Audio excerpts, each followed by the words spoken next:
Hello guys, this is Rangesh Mithya. Welcome to 290th video.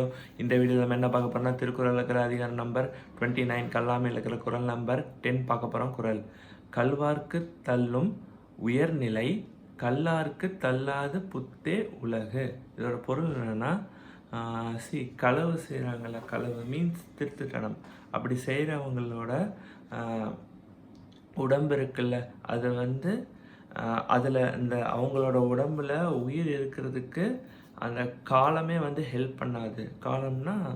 காலம் தெரியும்ல, again time, அதுவே help பண்ணாது. ஆனால் இதுவே களவு செய்யாமல், திருட்டனம் செய்யாமல் நேர்மையான வழியில் இருக்காங்கல்ல, அவங்களுக்கு தேவரோட வாழ்க்கையே கிடைக்கும். அப்படின்னா என்ன? சொர்க்க வாழ்க்கை. ஓகே, அவங்க கண்டிப்பாக சொர்க்கம் கிடைக்கும் அப்படின்னு சொல்கிறாங்க. யார்? திருத்தனம் செய்யாமல், எந்த ஒரு கள்ளக்கபடமும் இல்லாத மனசு உள்ளவங்க, நல்லவங்களுக்கு தேவரோட வாழ்க்கை கிடைக்கும். ஆனால் திருத்தனம் செய்கிறவங்களுக்கு நம்ம அந்த பர்டிகுலர் டைமே ஹெல்ப் பண்ணாது, அவங்க ரொம்ப நாள் வாழ்கிறதுக்கு அப்படின்னு திருவள்ளுவர் சொல்கிறார். நன்றி.